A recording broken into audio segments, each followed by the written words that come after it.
And what I'm about to show you is predatory mortgage lending crimes. And these crimes actually are intended to go on for years and years and years. The reason why that works for them is because it avoids generally a statute of limitations. By the time anyone finds out about a lot of these crimes, they'll start to come and say, well, you can't do anything about it now because, that was then and that kind of thing. We've always heard that, well, the actual time doesn't start until someone notices the crime. Then when you notice the crime, then you can say, well, from that point forward, you have 2 years or 4 years to do something about it, or your statute of limitation runs out. Well, there's always this question of when did you actually find out about it, you see? So, but anyway, and of course, it's a long-running crime. So it started years ago. And in this case, you're going to see a crime that started 15 years before they actually presented the fraud that they conspired to do 15 years earlier, okay? What it ends up being is grand theft. It ends up being financial exploitation, senior elder abuse, which is a violation of the code. It's a felony violation because of the amount of money involved here. And that's violation of Penal Code 368D and 368E. What you're going to also see is forgeries by the bank that people never knew about because the bank had hidden the fact that they had forged these documents to get the elders into a loan that they could not afford to do. Okay, and so once they trapped them into this loan, they did an illegal term what's called churning. And so you understand that it's like treading water. You swim water, you know how you tread in water just to stay afloat? Well, churning is that same type of thing where they give you a loan to pay off a loan that you can't pay. Okay? So, and so that you go to, in other words, you go to them and you say, I'm having trouble paying off these loans. You guys gave me this debt consolidation loan, but somehow I'm coming up short in the money. Well, what also happens in a situation like this is they're supposed to include in there also your financial expenses, like your monthly bills, your dental care, your doctor bills, your medication, your gas and food, all those types of things, utilities. Well, in this case, these weren't even figured in. So what happens is after you finish paying your mortgage loan and then you pay your monthly bills, you can't pay your monthly bills. Because after you finish paying the other things, you've got $200 and something left and you can't pay everything on that. And so that's why they would come up and say, we can't do this. But the bank would give them another loan and make it appear as if they could. And when they did that, the bank actually was not even transferring any loan. They would take money from them, from the elders, to pay for another loan, and it was all done on paper. What is the name of the elders? The elders are Mr. and Mrs. Tillory. Arlister L. and Mary E. Tillory were the ones who were scammed by this loan. And it's still going on to this day because I'm the one who actually inherited the property, and I'm the one who found all of these things out because I'm an accountant major. And I suggest that any of you, whenever you inherit some property or anything like that, if you don't have the knowledge yourself to go over the books to the family that passed down to you, have someone who has the knowledge and skill to go over all of the paperwork and everything that was handed to you. It's yours now. It's your responsibility. And there's something may have happened in there that's going to affect you now and affect your inheritance. And of course they know that. And that's why they not only intended to steal from your parents, but they intended to steal from you also. Okay, so let's start now with the paperwork. What we have here on this end is the original deed that was very first paid off that my parents own the property. My dad originally got it on his VA loan. He was in the military, and he and my mom, they worked hard, and they got this was their very first grant deed where they actually owned the property. In 1949, it was paid off. Okay. Then they had this one. They went into some debts and things like that and took out some loans, and they were able to pay those fine. And they renewed. They got another deed, grant deed, and that was in 1973. So now, then they run into these people. They run into these people. And what you're going to have here, you have a deed of trust here with a 15-year balloon payment. This started in 1993. In 1993, how old were they? They were born in 1919. They were born in 1919. 29, 39, 49, 59, 69. Okay, and then 4 more years. So they're 54 years old at that point, right? Am I right? I'm not right. No. You did that right. My math is bad. Yeah. Okay, 1919, 29, 39, 49, 59, 69. Oh, you're right. 79, 89. Well, I already went to 79, 89, and I said 93. Yes. Okay, so they're 74 years old. I apologize. At 74 years old, they brought them into this. Now they're well into their years as elders. Elders are at the age, actually it was earlier then, but now the legal age to be an elder is 65 years old. The law states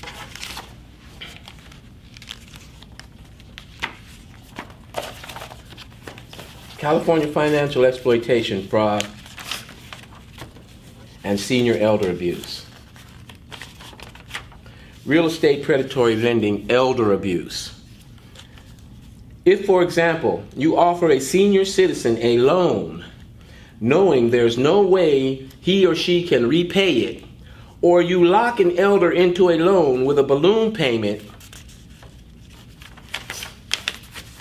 that is impossible to pay, all in an effort to increase your commission, prosecutors can file financial elder abuse charges against you for unscrupulous practices.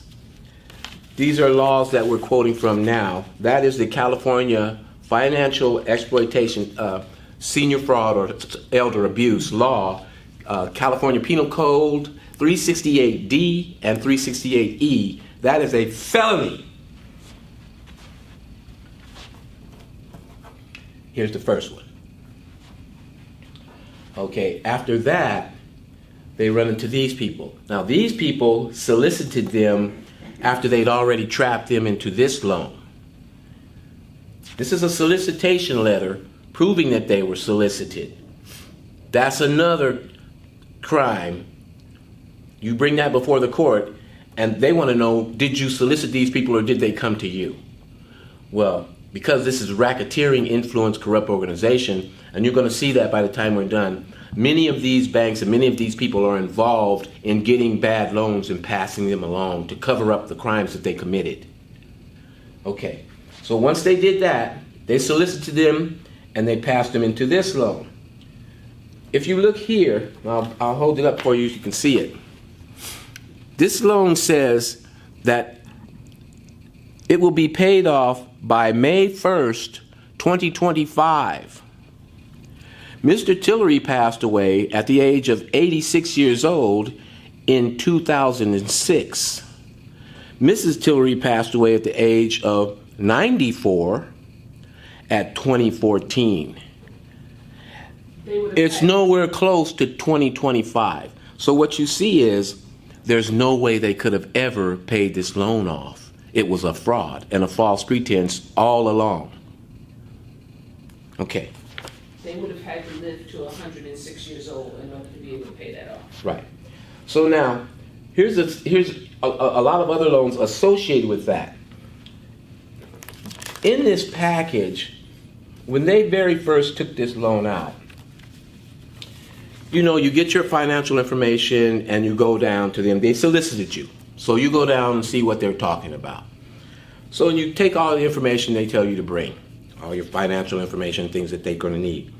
And what they do is you never get to touch this.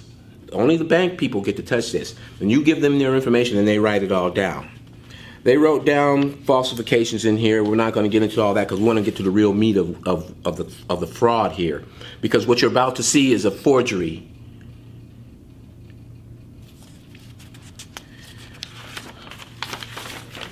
When the Tillorys gave them the financial information about how much they earned income every month, it was about $3,592. Okay. This is the most crucial part of it, so we won't go into the other stuff, although it's there are other things here. Then, and this was done in the office, of course. They had to do this in the office. And a lot of times at the bottom, they'll show you where it was actually done. Now, in this case, they didn't even mark that it was face-to-face interview. They have face-to-face interview by mail or by telephone. Well, we know it had to be face-to-face interview because they have to see the documents. You have to bring your identification. All the time, any of you who ever bought property and had to go and get a loan like this, you know that you have to provide all that evidence. Okay. What year did that start? What year is that signed? This here was in 1995. Well, a couple of years again after once they had trapped them into that, they come along and solicit them. Okay. So at that time they were 76. Right. Still seniors according to the law. Right. Then, in finalizing the loan, Mr. and Mrs. Tillory never knew this. And a lot of times when they come and they want you to sign the loan and be finished, they'll bring a loan package and they'll send a notary public. And a lot of you know this. They'll have a sticky on there that says sign here. Stickies where you have to sign. You never really go over it again. You went over that before. When you're elders, you think you can trust these people. And of course, and you should be able to. This is what you call a breach of the trust, breach of the public trust. These deeds of trust, you should have never trusted these people because, of course, you're going to see why. So this says by telephone. Okay. Now, in other words, what happened here was by phone they told them we're sending these people out. We got your loan finished. It's all prepared for you. When they brought the loan to them to sign,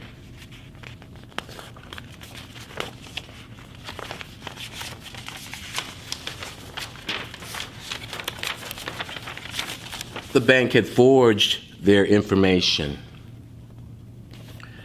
You see, totally different information here. In fact, where they had said that they made a certain amount of money per month is now up to $9,900.24 per month. Now, where do they get figures like this? The fact of the matter is that the Tillorys did not qualify for the terms of this loan. Okay? Now, maybe if they've given them some loan terms that they could qualify, that's another matter. But they did not qualify for the terms of this, so they forged the income information to make it appear as if they could put them legally into this loan when they never could. They could not do that. The Tillorys didn't know this. So what happened was they sent a courier out, he got them to sign it, and then he went back to the bank. When he went back to the bank, he supposedly lost the information. And you're going to see proof of that in a few minutes. I'm just telling you now that that's why there's two of these. So you would want to say, well, they had a chance to catch their mistake themselves, or if you want to call it a mistake. But on the second one, they have the same forgeries. Okay? A difference of income by $6,000. Now, and these are signed at different dates, so that you understand. I'll show you that too, so that you can see that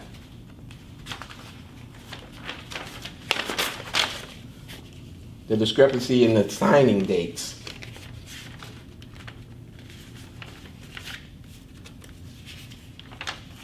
You might want to come up a little closer to see these. You got 5-5, you got 5-3, you've got 5-9, you've got 5-9, 595, 595, 428, 5395. Here you have two different dates. You have 5/9/95 and 5/3/95. Then you have 5/9/95 and 5/3/95. Okay. So there's two different dates of signing that they sign those. 5/5 and 5/9. at 5/3, whatever that is. 3 different signing dates. You tell me. Okay, so let's move right along. Okay, and this is all part of the pretty much the same package. They incorporated multiple deeds of trust because they didn't qualify for the loan. Once they finished the loan calculations, they were short. They were $25,000 or so short. So they would add another one to make up for that. Now that gave them 2 deeds of trust. Why? Okay, you're going to find this information out yourself. It shouldn't have been done that way, but that's how they get around these things. That's how they get around these things.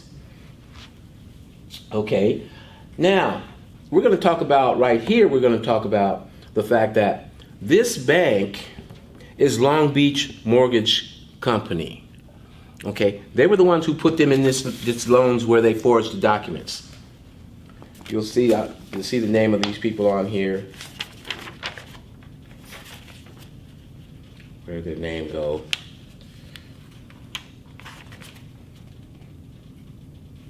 There it is. Long Beach Mortgage Company. Okay, they're the people who did these forgeries. Now they're the face you see on the front. Because behind a lot of these guys, you have a financier, you have other people who are involved and they put money in. When you look far enough into it, you'll find out that there's a company called Advanta Finance Corporation. You see that right here. They're also involved in this. Advanta Finance Corporation. Okay? Long Beach Mortgage Company. They're connected in this whole fraud. Okay. There are other people connected too, but I'm pointing them out right now for a specific reason. You'll see that a little bit later on. Okay. So now you have these, they're churning here. They're churning. These are all different loans. This one's May 1st, 2025, 2025, 2025.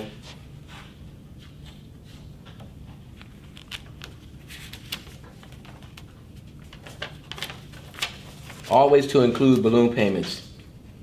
Now you see this one says paid in full. What happened here, we start to get to where some of these are going to be paid. But they couldn't afford to pay them. What these are loans that they gave them to pay off the loans that they couldn't pay. That's what we call churning. They were just keeping them churning. So it's like you owe me $500. You can't pay it. So I give you another $500 loan, but you got to give me a couple of $100 and I'll loan you $500 more. Okay? But I never give you $500 more. I just put it on paper and tell you, okay, well, you good. Just keep on making your payments. So you keep on making your payments, but you really can't still afford it. So when it comes up again, I do it to you again. And I just get more money from you and say, okay, we'll keep it going. Just keep paying. Okay.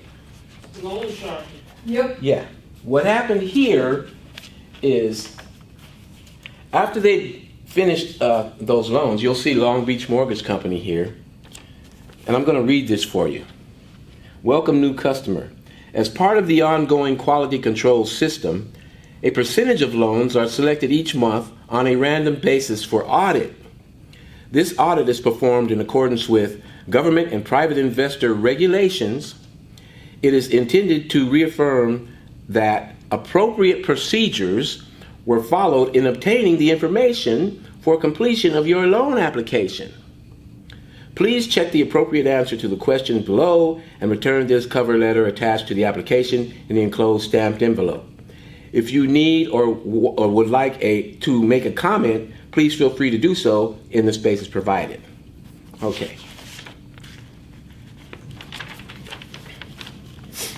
They actually gave them the original, you're going to see this, the original information that the Tillorys had given them. So when they handed it over to people for an audit, the audit people never see the forgery. That's slick, huh? they see this. So when my mom and dad signed it and said, well, yes, that's the information we gave you, this is a crime. They covered it up like that. So they give this to the people to audit. And so they never see that. Here's the questionnaire that they had my mom and dad do. And I'll go through those questions one at a time. They actually, this is in my mom and dad's handwriting. I think there's more of my dad's handwriting. Yeah, because my mom writes neater than he does. But my mom and dad's signature at the bottom. So in the questionnaire it says, are you presently living in the property purchased? Yes. I'm only going to skip to the ones that they actually checked. Were you given the following at the time of the application? A special information booklet explaining explaining the settlement cost involved in purchasing a home? No. A consumer handbook on adjustable rate mortgages? Yes. A good faith estimate, written estimate of mortgage closing costs? Yes.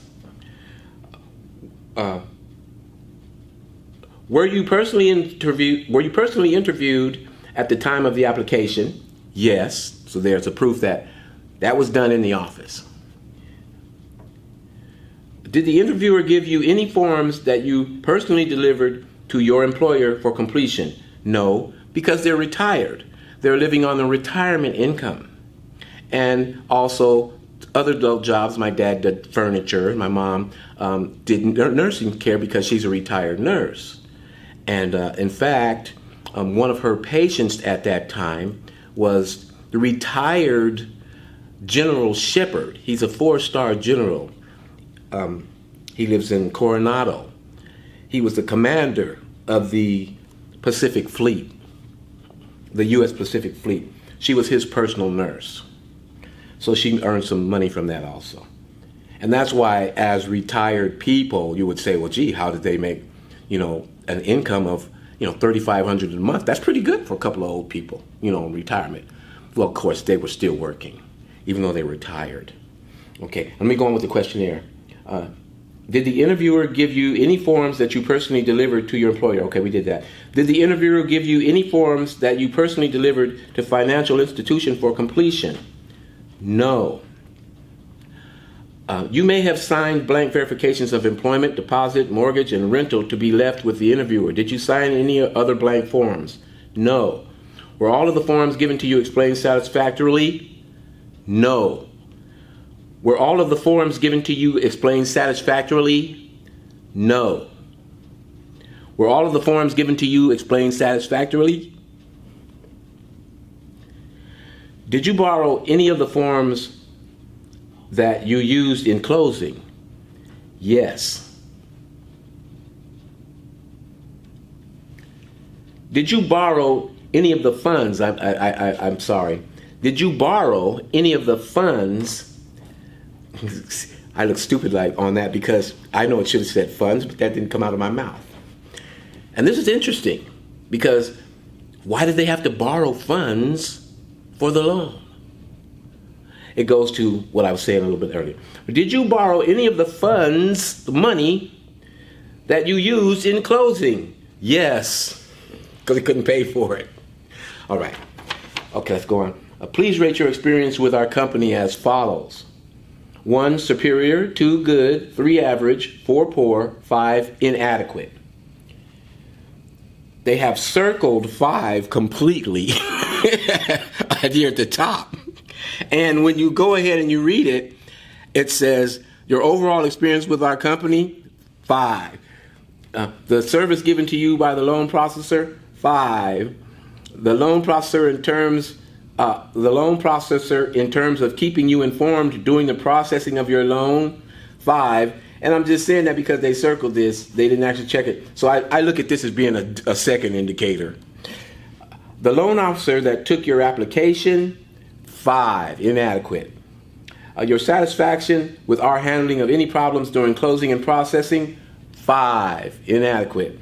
The representation at the closing on explanation of all your closing documents, 5, inadequate.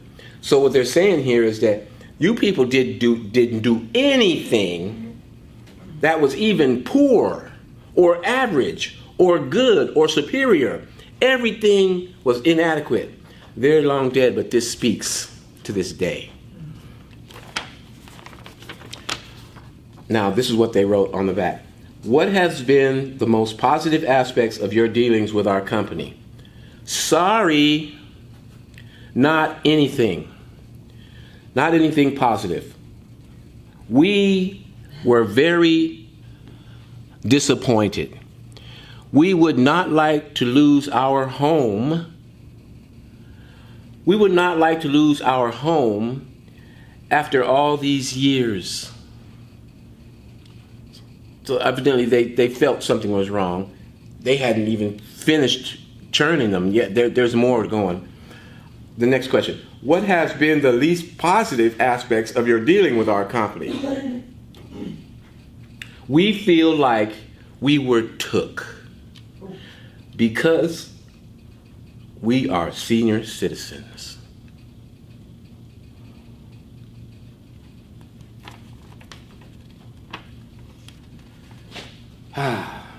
That's bad. In his own handwriting. Somebody that's in that age that shouldn't have to be dealing with any of that. Right. Okay, it goes on. And he's speaking of Laura here. He's talking about, what did I do with Laura's letter? It's somewhere. I'm going to skip over that right now. Laura is one of the people who originally contacted them about doing the loan.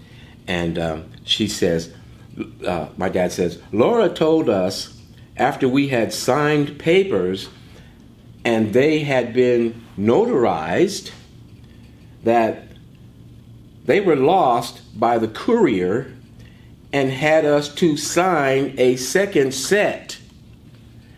And I'm still not comfortable with that. We saw the two sets. They're both forgeries. Our property is still being carried on public record as with Long Beach Mortgage after being sold to Ford Consumer Corporation almost immediately, and we have not been able to get it straight. The checks has cleared our bank, but we are being charged for the August 1st, 1995 payment, $595.39. We would like this corrected as soon as possible. Mary and R. Lister Tillory. Okay. So, you know, they feel like they were cheated and they were took, and they were. They just didn't know how. Okay, here we go again. I'm going to continue. Here's some more loans that they were churning. This one has a 15-year balloon payment. What year was that loan created? That year was created in 1996. Because, see, the years progress when they come back and say, wait a minute, we're not getting anywhere. We can't pay these loans. So in 1996, they gave another loan to pay loans that they couldn't pay.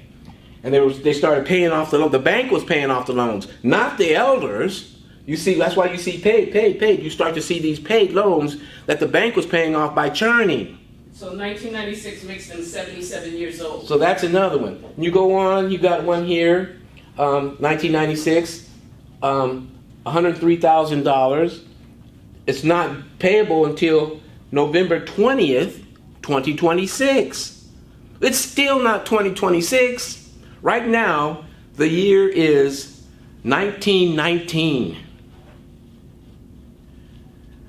The last elder died in 2014, 5 years ago. Her husband died before that. They would have had to live to 107 to be able to pay off this entire loan. That's all illegal. All of that down there is felony. Okay, let's turn the corner. Now we're up to 1999. And so you never really noticed that Advanta Finance Corporation was hidden behind Long Beach Mortgage. Unless, of course, you got deeper into the documents. In 1999, it's getting close to where they're thinking, well, probably these elders aren't going to live much longer. But if anybody sees that we gave them a loan that can't be paid off until 2026, that's obvious false pretense and a fraud. So they changed up. What we have right here is Advanta again. Okay, but this time they come as Advanta, not Long Beach Mortgage. Okay. And guess who does it? Read the name. Advanta Mortgage Corporation and Advanta National Bank. So none of these say Advanta Finance. So you wouldn't think that the same people are coming to do this now, but they are. It's a cover-up. Okay? So they give them this other loan, and this loan, it gets rid of the, monthly payments that can't be paid until 2026, and they give them a 15-year loan that will be paid off in 2014. The year my mother passed, but she actually passed before the loan came to its maturity. I paid the loan off for my parents up to that point, to the loan maturity, and not a penny more, because of course the rest of it is a crime. I feel like this, okay, we paid you for the loan amount month by month by month by month, but I also did that to prove that they could not do this. Had I not paid it off to maturity, it would have never been paid off even to maturity. So I did that, and I said, okay, fine. When I contact these people, I'll tell them, get your loan and get the hell out of my face, before I sue you, and which is pretty much what happened. So here's this loan, and you'll notice that on this loan, it says there's a balloon payment. They have it marked right there. There's a balloon payment.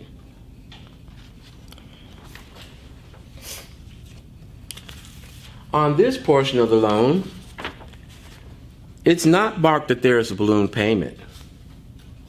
This is going to be very important to remember this when we get further down the line, because they come back later and provide this information to the court in order to conceal the crime to the court. And they provide the court with this and not this, so that the court doesn't know that they committed a crime, a felony crime, and committed elder abuse. Okay. This is also part of the loan. That's the note. So in 2013, we had decided that we were going to start the process. I had promised my mom and dad I was going to take care of it. I saw my mom was getting very frail in 2013. I didn't think that she was going to last much longer. And so I started the process. She wrote a letter to her congresswoman.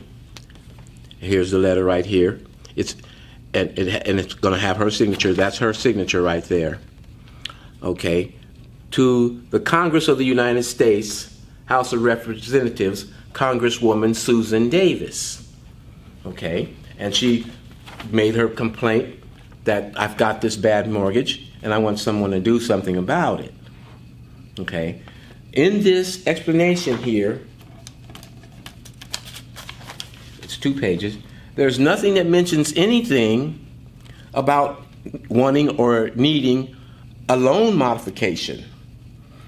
Because you have to understand, loan modifications are done generally when your finances, things change or something of that nature. Your income changes, expenses, something happens, and now you're having a little difficulty, and so you go to them and say, well, because of these things and these things, can you help me out and give me a loan modification?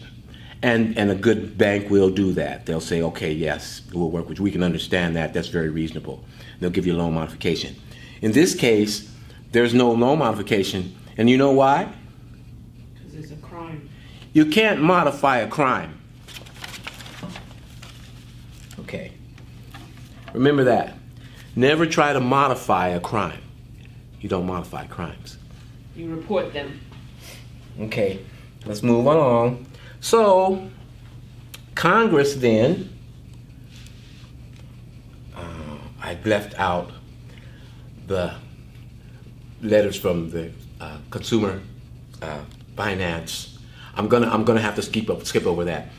Right here, after she did that, they contacted J.P. Morgan Chase. J.P. Morgan Chase sent the Congress falsified documents. So the Congress said something's wrong here. And I left out her letter too. Darn it.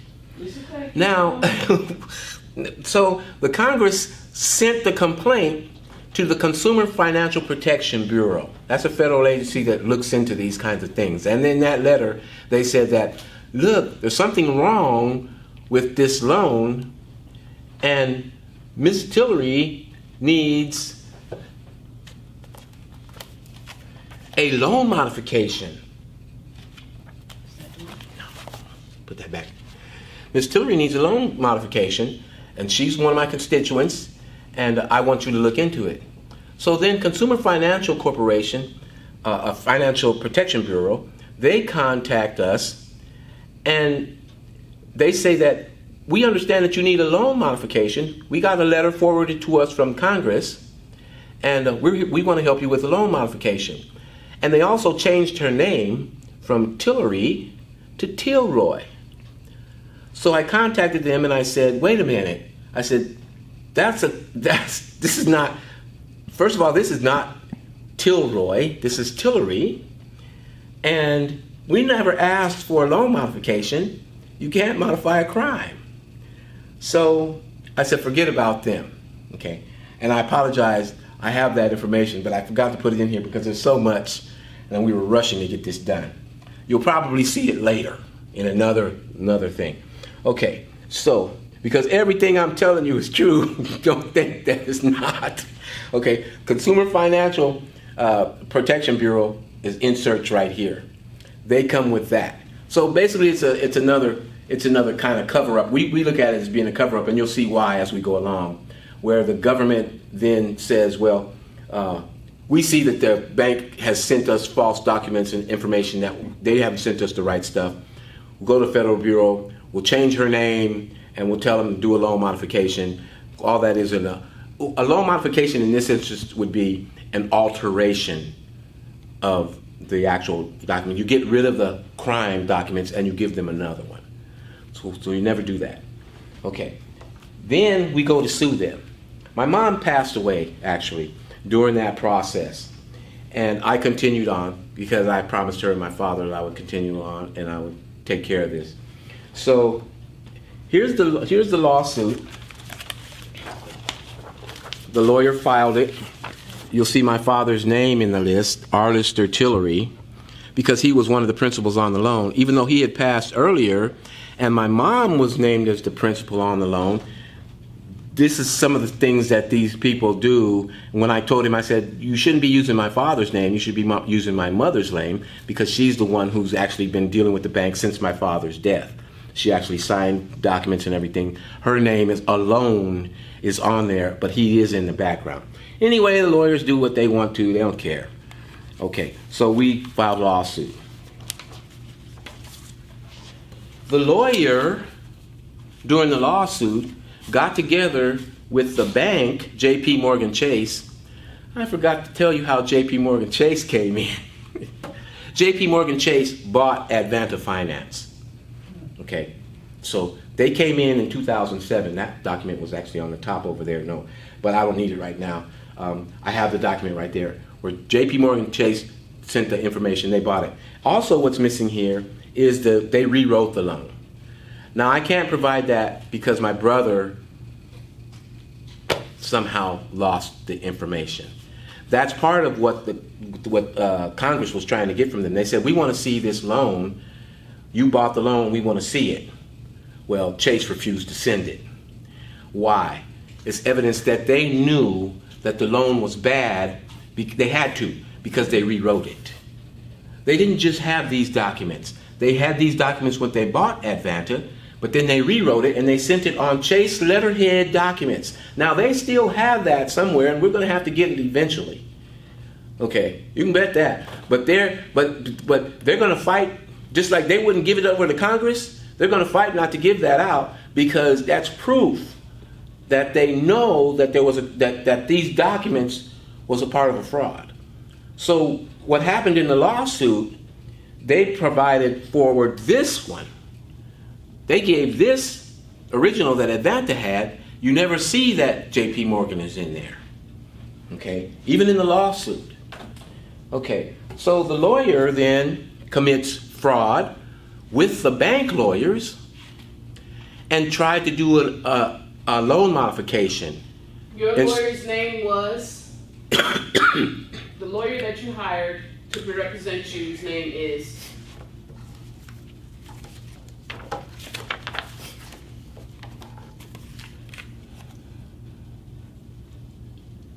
She wants me to put you on Front Street. Yes, the lawyer's name is?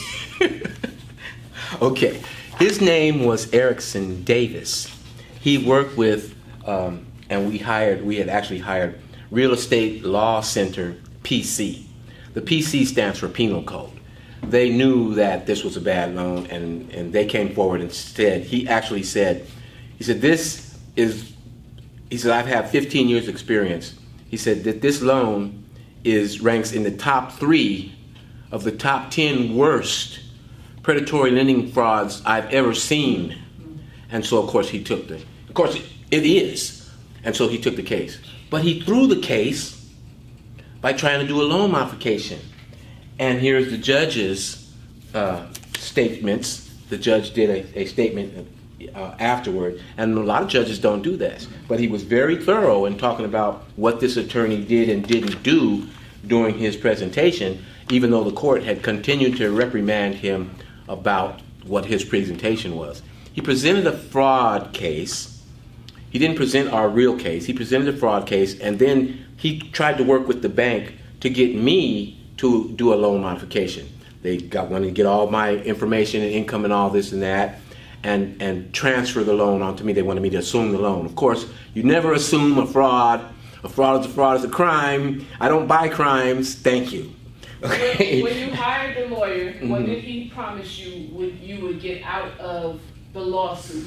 What did he guarantee you? Well, no, you can't guarantee anything. But what he actually had in his statement was that, the $75,000 damages on it were 3 or 4 different issues that he brought up, and that all of the loan would be, of course, rescinded, in other words, wiped out, and that they were going to have to pay back all of the money that they had received from us, which seemed fair, but I don't know.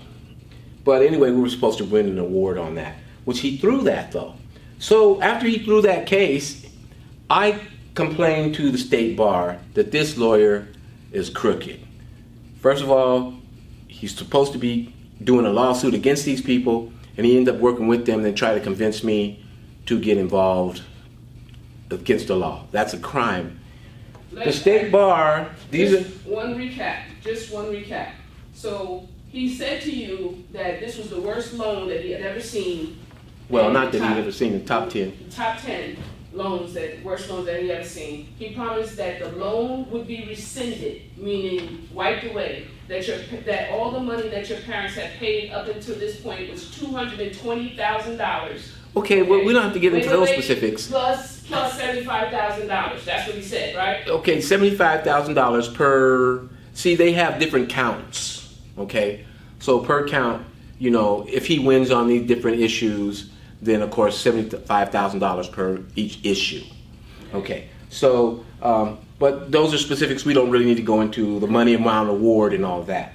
What we want to get into is the frauds that have been committed. Okay, so now this attorney turned out to be dishonest.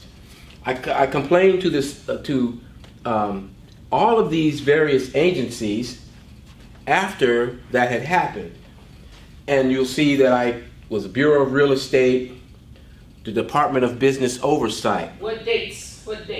These are all in 2016.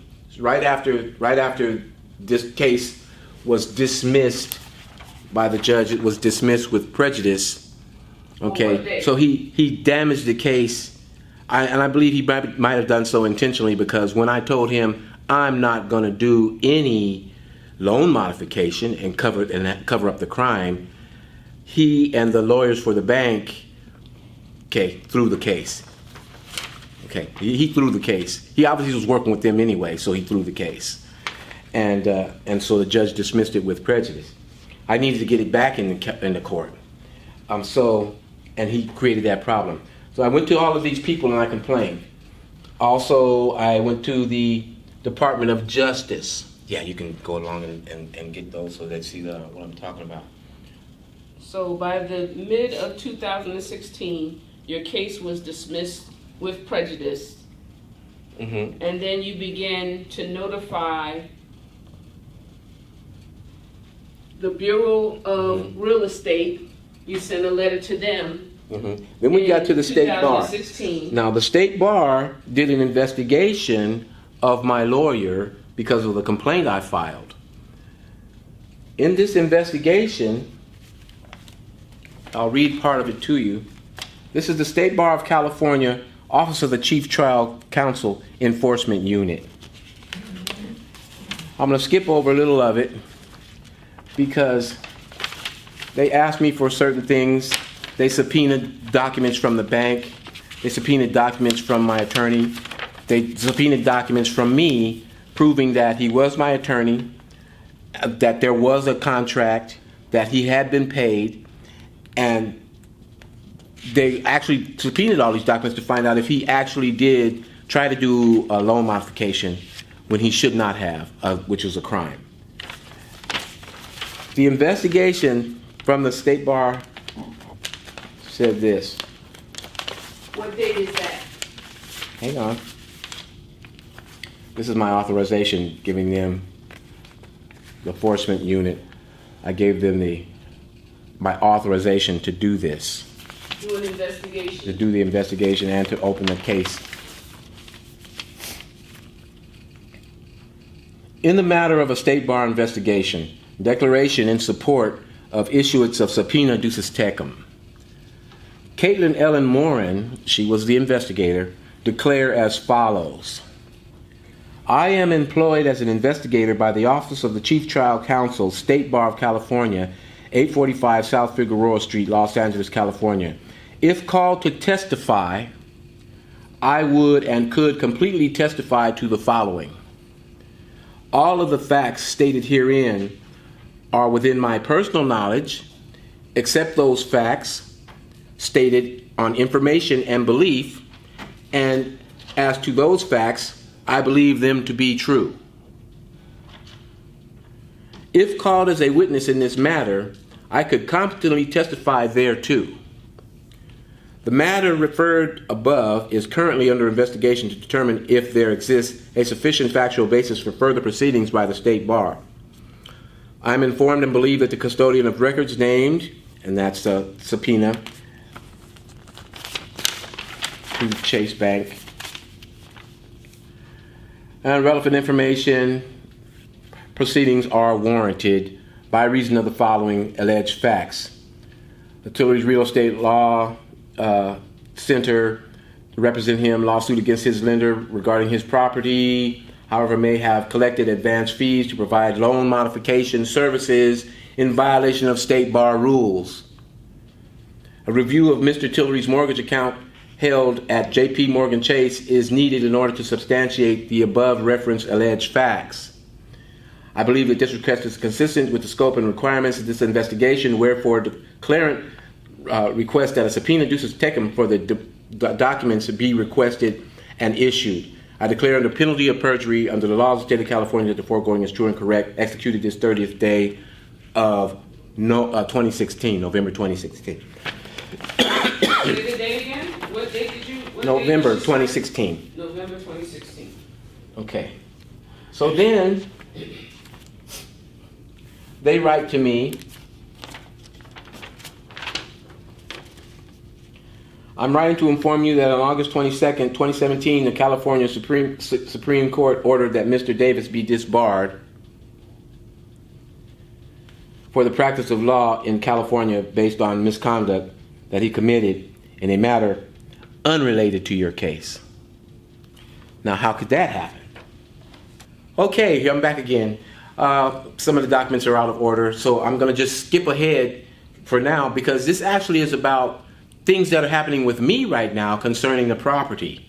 There are a lot of crimes that have been committed, okay, but it all comes back to me because I inherited it. So we skip over the bar. Erickson Davis got disbarred. They committed crimes. Nothing happened to the other lawyers. Then, as soon as that was done, and State Bar disbarred that lawyer, then the bank lawyers turn around and claim a default and foreclosure on the property. So they've escaped now for a while. Okay, so they did that, and they sold the property to this company here, who is called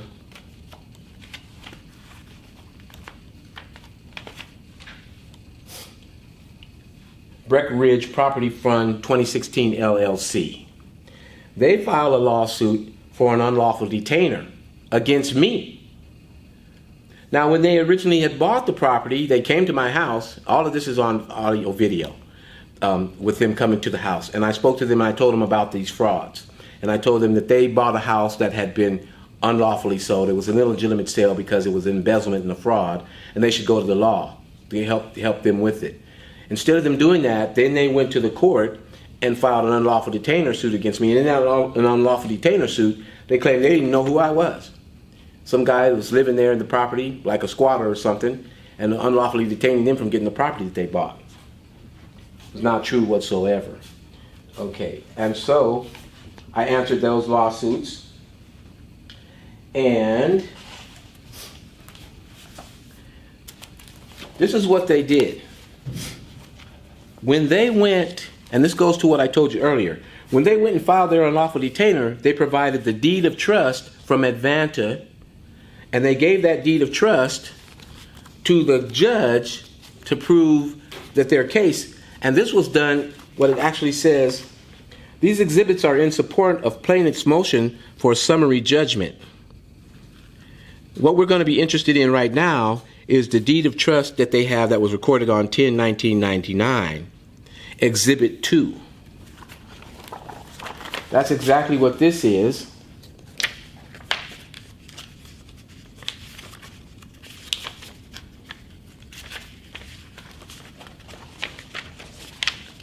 This is the lawyer's actual filings, Exhibit number 2. These are the deed of trust that you saw back there. There it is, page for page. But when you get to this page, remember I told you this box is not checked. That says balloon rider. Now, these documents, as it says here, any of these notes that are added on are incorporated into this document. They cannot be removed.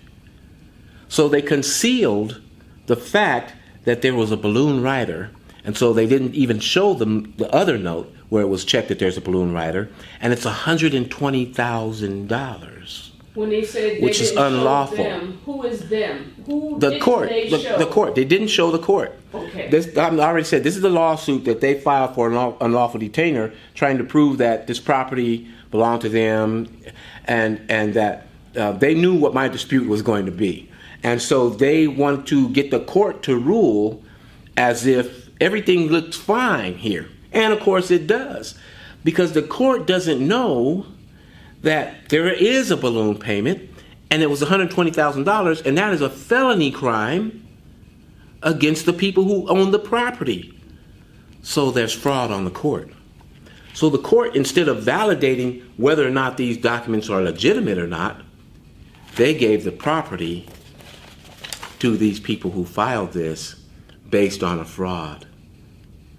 Then they decided that they're going to force the fraud on me. And so we come around to this side, and we notified the court. We notified all law enforcement agencies and everyone about the fraud. They all ignored me and then came and charged me with unlawful detainer, and they want me to be evicted from the property. The people who were notified, to be specific, was the district attorney's office, who you're supposed to notify about any property fraud. Let me just show you another law. Forgery. Penal Code 470 PC, forgery. California Penal Code 470 PC, forgery takes place when you knowingly alter, create, or use a written document intending to commit a fraud.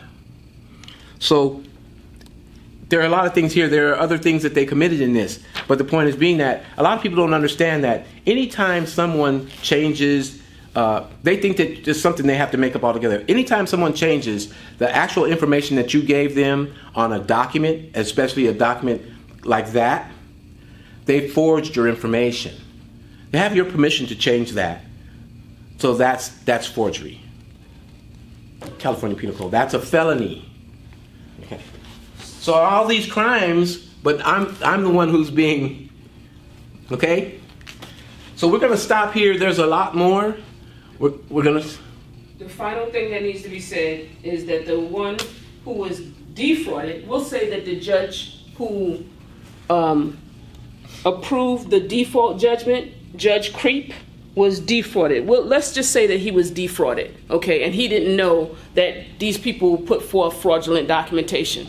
Well, then I went and gave the judge the actual truth of the situation. I presented it to the judge. Let me speed you up. It was a couple minutes ago. What she actually took to the court and to all the law agencies in San Diego was the documents that were hidden. We actually gave them the proof that these documents were not included and that document is a fraud. So the court knew it right after it happened within a month, and so did every law agency. Nevertheless, they came and attacked me and tried to put me out. So you would, no, and believe me, nobody can ever bring a judgment on some falsified, fraudulent documents and make it stick. What they're trying to do now is force a fraud on me. Force. Eviction is an action of force. They're forcing this fraud on me. So that's where we're at right now. We'll get back to you later. We're running out of time. I gotta go. Thank you so much. Okay.